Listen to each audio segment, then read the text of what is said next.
So over the next 5 years, inheritance tax is set to rise sharply, and the Office for Budget Responsibility expects IHT receipts to grow by around 70%, with pensions coming into scope for IHT driving roughly half of that increase. So we know that for many years, inheritance tax has been something advisors raised periodically, only with a small segment of their client base. But we know now that is changing fast. We're seeing estate planning move from a niche concern to a mainstream planning priority, driven by a combination of policy changes and the way that modern wealth is structured.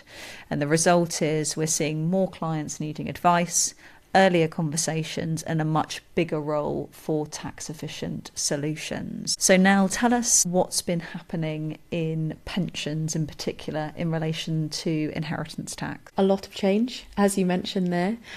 So it's now been officially confirmed that unused pension funds will form part of an individual's estate from April 2027 onwards.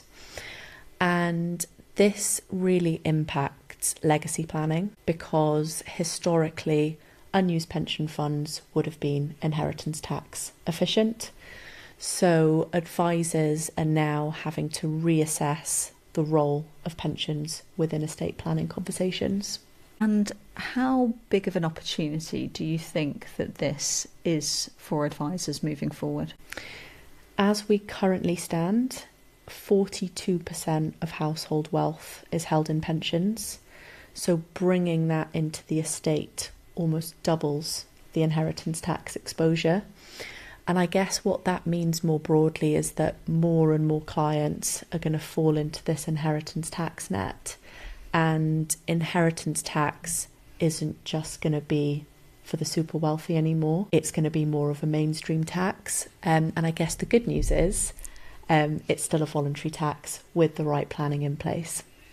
So given your role at Foresight, you speak and see a lot of advisors and strategic partners that we work with. So what is it you think that advisors need to be considering at the moment in relation to pensions and IHT? It's a good question. And I think there are three key considerations for advisors and kind of trends we're definitely seeing in the market.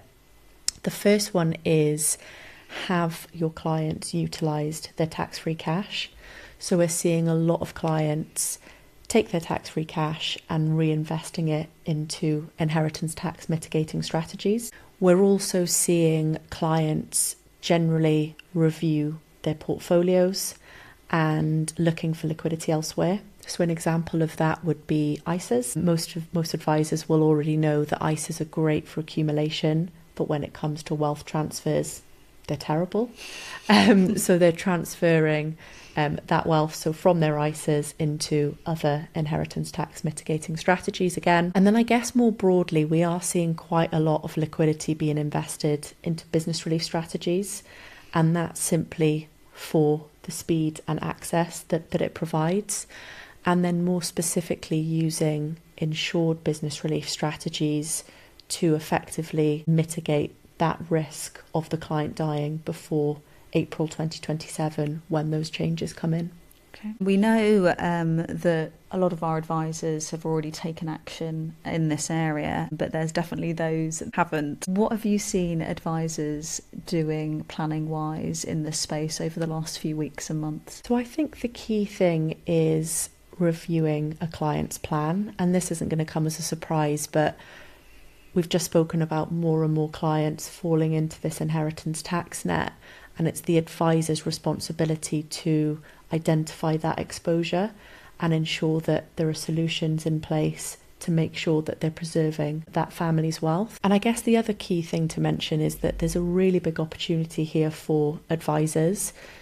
Clients are needing much more complex advice now, and they're going to be looking to advisors for confidence, clarity, and solutions to be able to preserve their family wealth as well. And then finally, I think it's just about starting the conversations earlier. We're seeing one of the biggest shifts in estate planning we've seen in a really long time. And I think those advisors who get ahead of the curve are going to be the ones who are going to safeguard more of their clients' wealth much sooner as well.